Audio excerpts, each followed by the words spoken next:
Where to, mister? Let me check. 1700 West Hillsdale Boulevard. It's pretty hard to turn a business trip into a pleasure trip, but you can make it more productive. With a portable computer, I can check my appointments, work on a script, ship it via modem, even agonize over the show's budget. How good are these portable computers? We'll find out next on the Computer Chronicles.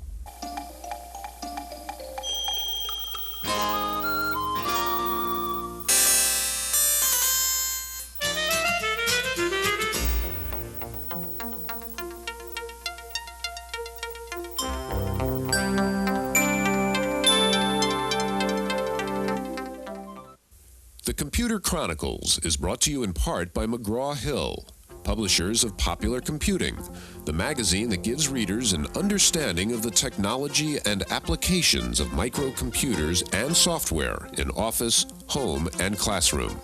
Popular Computing, the authoritative microcomputer magazine from McGraw-Hill.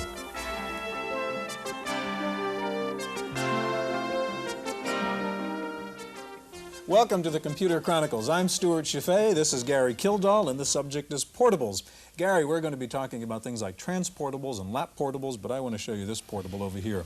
This looks like a pretty small computer, but in fact this is just the keyboard. I can program my things into my computer, and in fact this is the computer, and of course it is now a wrist portable. Now, I don't know whether this does anything very useful or not. In fact, that's my question about this whole subject of portables. Is this another case of technology in search of a purpose? I don't think so, Stuart. It's just a new dimension in technology. We have had faster processors, more memory, and so forth in the past. Now what we're looking for is trying to get all that speed and power into a smaller package. Portables really are a way that you can do personal computing and self-contained computing, let's say on an airplane, working with programs, working with spreadsheets, and then use, say, a stationary computer, if we can call it that, to communicate our programs and then work with large database systems or faster printers. Okay, Gary, we're going to be seeing some of the most exciting new portables out now. The new Data General 1. We'll see the Texas Instruments ProLite, the Pivot from Morrow, and we'll also see the new Integral PC from HP. Now, what do people really do with portables? Reporter Wendy Woods checks it out. If a desktop computer's home is a desk, where does the portable computer call home? In the case of a battery-powered lap computer, almost anywhere you can carry it will do. The secret to the expanding success of the traveling micro is its ability to record and provide information on the spot and transmit that data electronically. Up until now, the principal buyers of portables have been journalists and other people who spend most of their jobs on the road. But the uses of such a machine are growing and are limited only by the ingenuity of the owner and the computer's ability to interface with desk-bound micros. Mike Lynch puts his lap computer to work collecting up-to-date travel information from around the world and phoning it regularly into his home computer in California. Travel agents and airline personnel can then retrieve this information by calling Mike's home computer. The weather, currency exchange, special events, and special bargains then become available to other travelers almost immediately. It's a task that's perfectly suited to a portable, since the news changes frequently, and he can update and add to his database as often as he likes with just a telephone call. While most of the portables available today are far less powerful than the typical home or office machine, they are quickly catching up in both memory capacity and software variety. Equipped with disk drives and large screens, a few can just about match the performance of desk-bound micros. But the future of the portable is not all that clear. If an electronic briefcase is revolutionary for some, it might just be another piece of luggage for others.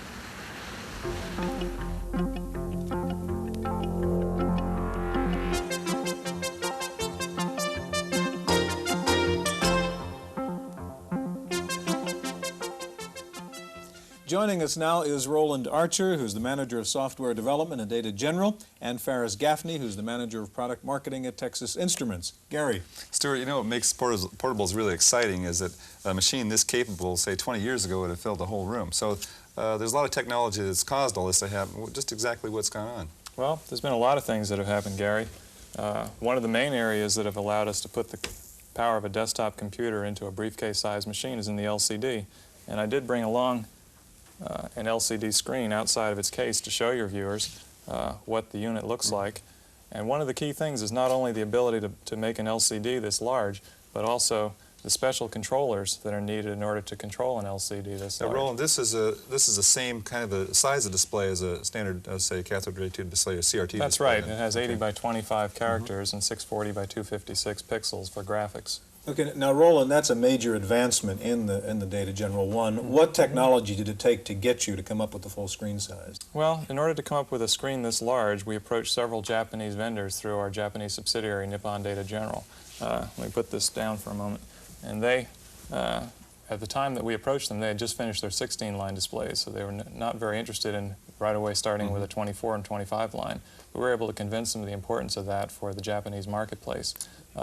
Isn't it true also that the Japanese were really pioneers in, say, the CMOS parts as well? Yeah, the other main area that has come together to allow a battery-powered portable is the CMOS, which is a low-powered logic family. And in fact, here I have, this is the main brain, the CPU that is inside the Data General 1. And again, you see all these components are CMOS, and not only are they CMOS, but they're surface mount, which means if you look at a traditional component, which tends to have the pins and plugs into a socket, this instead is laser soldered onto the board. So this gives you a lower profile on the parts themselves. We can actually mount the parts on both sides. Is this the memory here on one side? This is all the memory. There's 128K bytes of memory. So there's 128K right in this little area. That's right. Right. That's right. And these two gate arrays control the screen as well. On your screen again, Roland, Yes. didn't you in fact approach the problem by in fact having a bunch of sub-screens which you're kind of running simultaneously? Well, that's part of what you have to do. The screen is divided conceptually to the logic into two components. And those two components are controlled together by the gate array controllers, and you get quite a smooth effect of scrolling up from one end to the other. I can start something running here while we're talking about some other things. Okay. Now, Ferris may have a comment on this. That one of the things that's pretty obvious when you see these screens is that they are black and white. And it seems like a lot of the applications these days are involving color. Do you see any directions there? Okay, can I show you my ProLight computer? Give the competition equal time there. Okay. We introduced this machine in November, and as Roland's machine, we do have a full-screen LCD, which is the primary driving force in letting this machine be available now. It is full screen, 25 lines by 80 columns. And as Gary mentioned, you cannot get LCDs in color.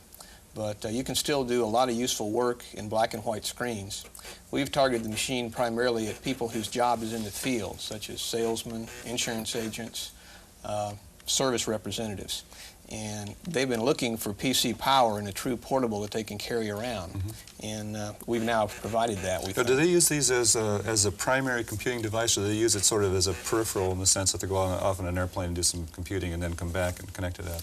Well, I think there are two uses. One is as a general productivity aid, just to help them do their job better, be more efficient in order entry and communications with the factory. The other is the new wave of applications that are requiring computer technology to be able to solve a problem, such as universal life insurance.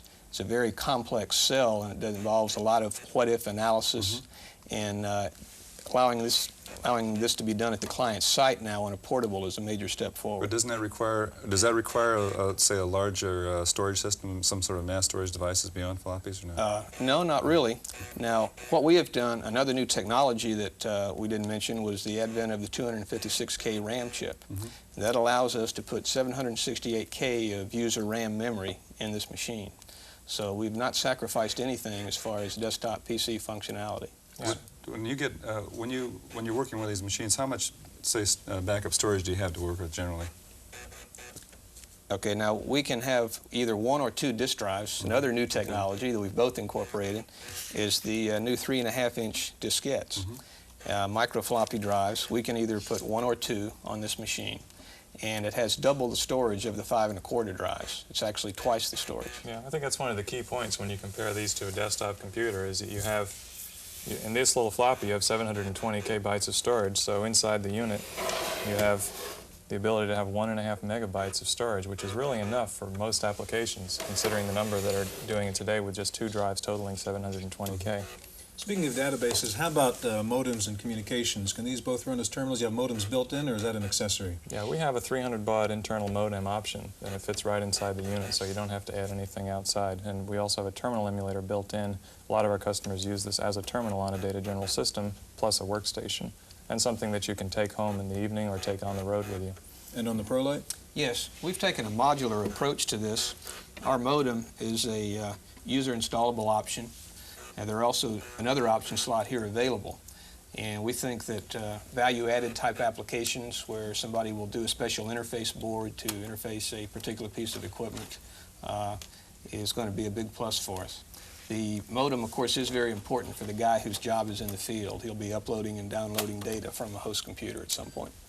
Looking at the screen, and I want to ask about the memory demands of these screens. For instance, I think on your machine, on the Data General 1, you've got 128K, but I think you're tying up 48K just running the screen. That's Tell right. me about that problem. That's right. In order to refresh an LCD screen, you actually need an area of memory dedicated to that function. So we have 48K in order to get the high-resolution graphics that you see there. And also, we've emulated the same display adapter devices that IBM PC software expect to see. So software that writes directly into that screen memory still functions on the Data General 1. Now this brings up a point is, if we start with 128K, it seems like the sort of the standard size nowadays is 256K. And also, one drive seems to be some limitation. Now, what about pricing? How does this all fit? With this low-end system, is this kind of a bait-and-switch strategy? Well, we have quite a few third-party software packages that will run in the 128K system, so it didn't make sense not to offer that. I see. And similarly with the one drive, but of course, since the one drive holds twice the capacity of a 5¼ inch floppy, a lot of programs, for example, Lotus took their IBM PC version and fit it all onto one diskette, so you don't have to do any diskette swapping. And memory-wise, if you want more memory, we'll be happy to sell it to you. Just in general, what kind of price ranges are we talking Our about? base unit is $28.95 with 128 bytes and one 720 KB floppy. Okay, and then if we run it up to, say, let's say quarter megabyte, 256K with 2 drives, what are we running then? That's a 4095 system right now, Okay. Gary. And on the TI? Okay, we started at 256K. Our machine with one drive and 256K is $29.95, again expandable to 768. And we incorporated the screen memory in the LCD drivers themselves. So we also went through a lot of perturbations on how to drive the LCD. And one of the responses was some people think LCDs are slow. And we've put a lot of effort into making our LCD response time comparable to a CRT because we drive it just like a CRT. Okay, gentlemen, thank you. Now, next we're going to take a look at a portable that has standard 5¼ inch mini floppy in it, and we'll take a look at a new 32-bit portable that runs Unix. So stay with us.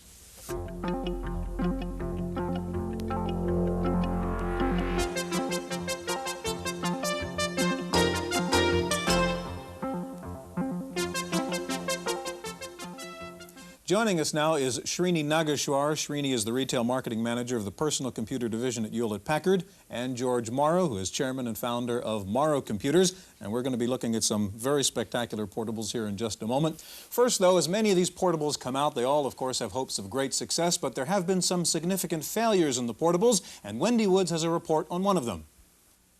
Gavilan's briefcase-sized portable with a 3-inch drive, an 8-line display, a modem, a printer, and a 7-hour battery life made a flashy entrance in a limousine in the spring of '83 and appeared to be the machine that everyone was waiting for. The company saw an open road to success. What Gavilan didn't see is that it was caught in a fast-changing industry where a 3.5-inch drive, IBM compatibility, and a 16-line display were becoming the standard.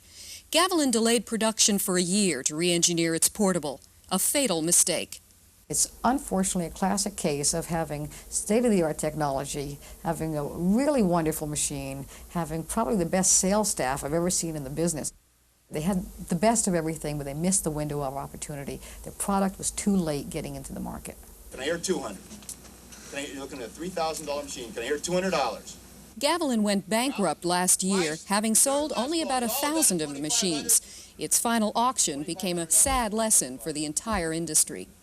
The leaders, in a technological sense, frequently just either don't have enough funding, or they miss their window, or the market timing is not quite right, and they don't make money from it.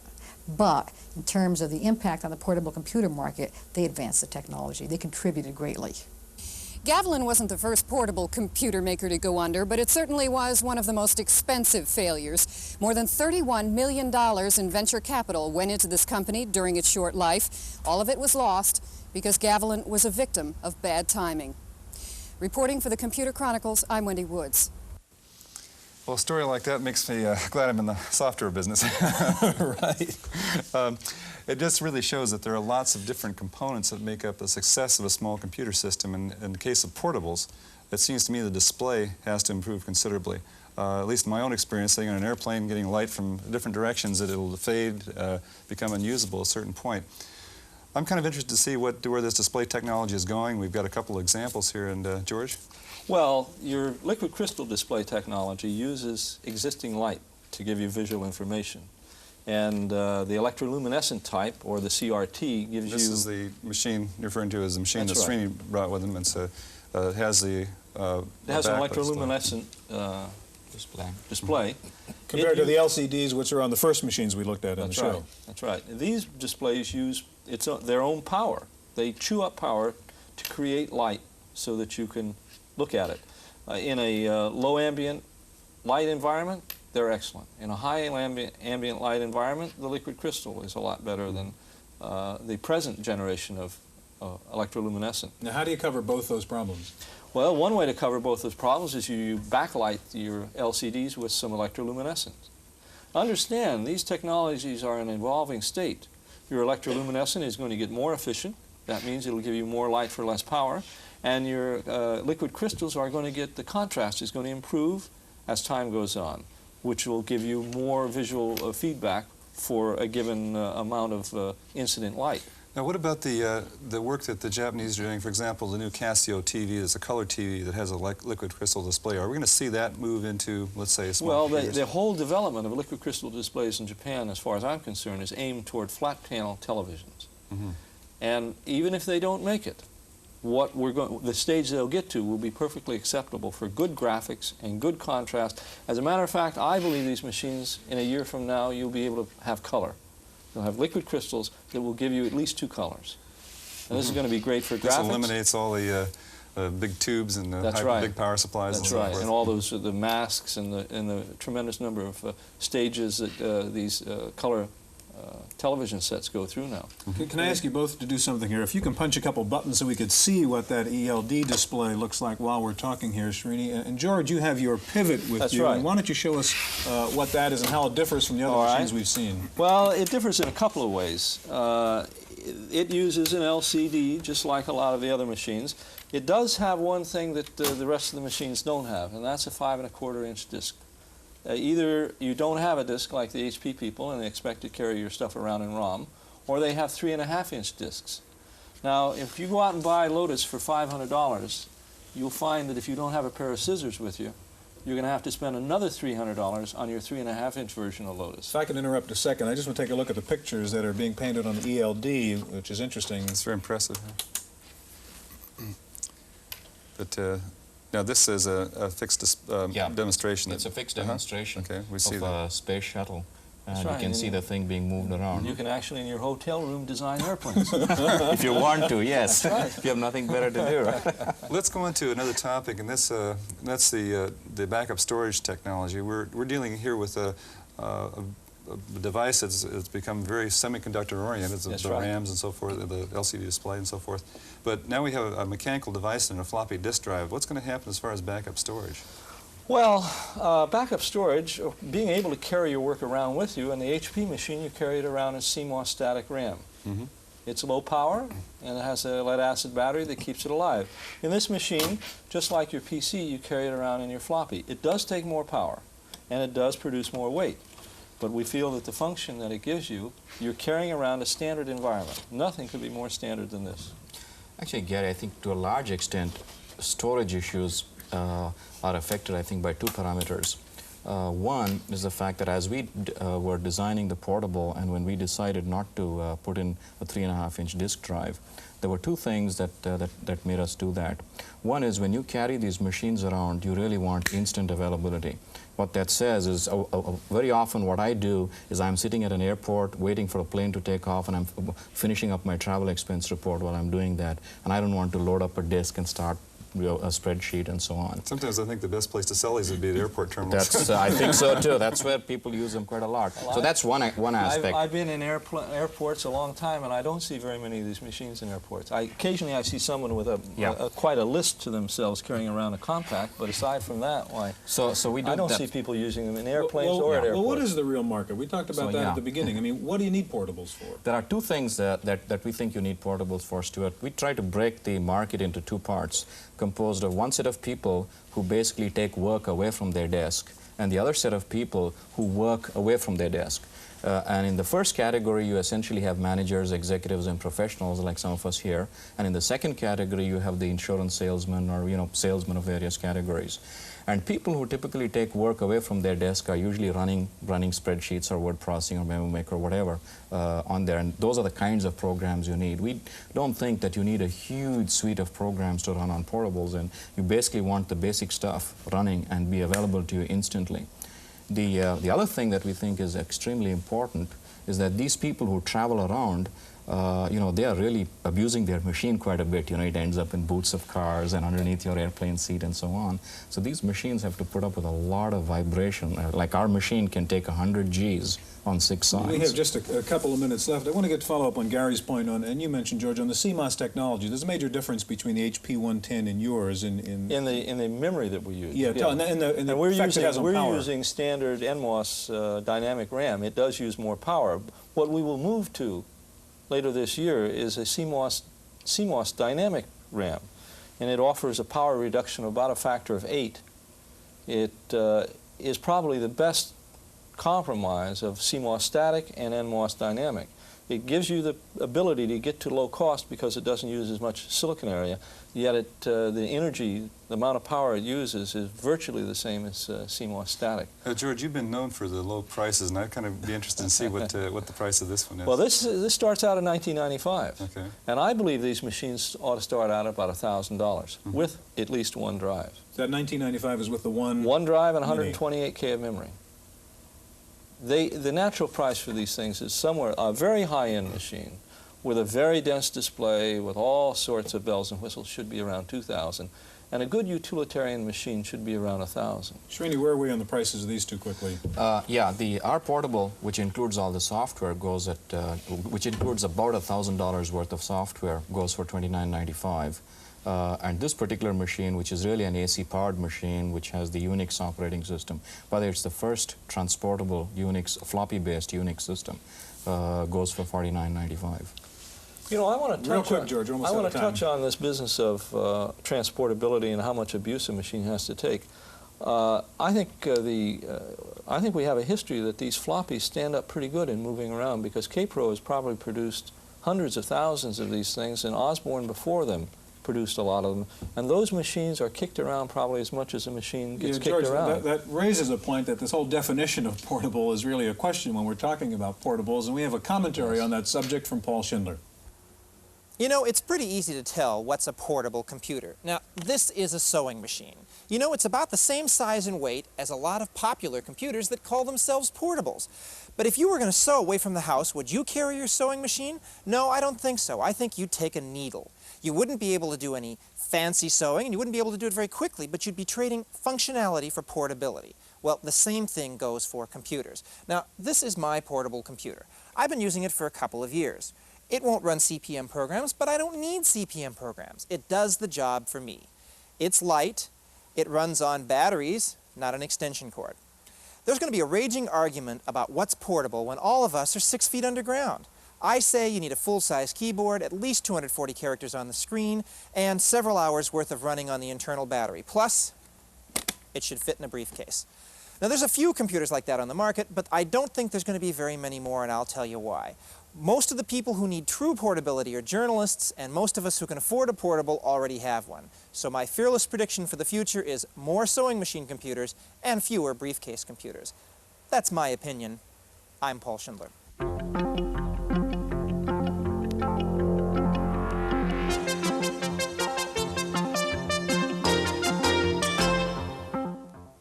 In the random access file this week, a small company in California says it has come up with a new design for a computer chip that will enable microcomputers to run at mainframe speeds. The new Novix chip, called the NC4000, reportedly runs 10 times faster than the Motorola 68000, today's fastest 16-bit chip. The chip has 80% fewer components than traditional chips and uses the efficient fourth as its machine language. Japan's NEC Corporation has announced the development of a new optical disc storage system that uses organic dyes rather than metal as in conventional optical discs. NEC says the breakthrough means discs can now be produced at 1/10 the cost of metallic-based laser discs. The new organic dye material may also speed up the development of read-write optical discs for computer storage. Digital Systems has announced a new software broadcast service called Softcast. The company will distribute radio programs to over 1,000 stations across the country. The programs will include computer data, both software and text. The company plans to sell software over the radio network and to provide the first broadcast-based computer information service. Ziv Davis, the publishing company, has announced a new daily newsletter to be distributed exclusively via computer terminals. It'll be called the Computer Industry Newsletter, edited by well-known industry analyst Esther Dyson. The newsletter will be fed to terminals every night at 6 p.m. Hints from IBM last week that there indeed may be a replacement product for the now-defunct PC Junior. An IBM senior vice president said IBM is working on a new low-cost computer. And there are continuing rumors that IBM may introduce its IBM JX, a low-cost computer currently being sold only in Japan. The IBM exec also said Big Blue will begin producing its own hard disk drives in an effort to solve the drive problems on the AT. Paul Schindler's back now with this week's software review. I write for this magazine, and I want to tell you finding stories in back issues can be a real pain. That's why I index them by topic. And the program I use to help me is DBase 3. Now, sure, there have been other database managers in my life, simpler ones, including even DBase 2 now and then. DBase 3 isn't for everyone. It's complicated and, for the novice, intimidating. But I want to give credit to the people at Ashton Tate. DBase 3 is a lot less intimidating than DBase 2. What DBase 3 is powerful. You have a complicated job you want to get done fast in a relational database? This could be your answer. Now, there isn't a lot to be said about database managers, and they aren't usually much to look at. Since a lot of you have seen or used DBase 2, I want to show you the biggest change, the assist function. Instead of having to start from scratch every time you compose a command, you get help from menus.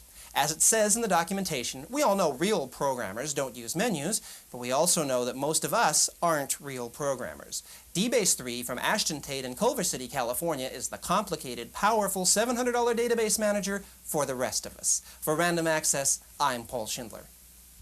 A company called Dana Communications has come up with a solution for those of you who can't decide whether you want to buy an IBM PC or an Apple Macintosh. The new product, called Mac Charlie, lets you turn either one into the other, enabling Mac users to run PC software and allowing PC users to take advantage of Mac's mouse, graphics, and friendly user interface. The Mac Charlie hardware-software package will cost about $1,200. Koala is out with a new mouse substitute called the Koala Cat. It's a touch-sensitive pad which replaces the mouse. You use your finger on the pad to move the cursor. Koala says its new cat lets you do all the usual mouse moves without needing a lot of desk space for a mouse.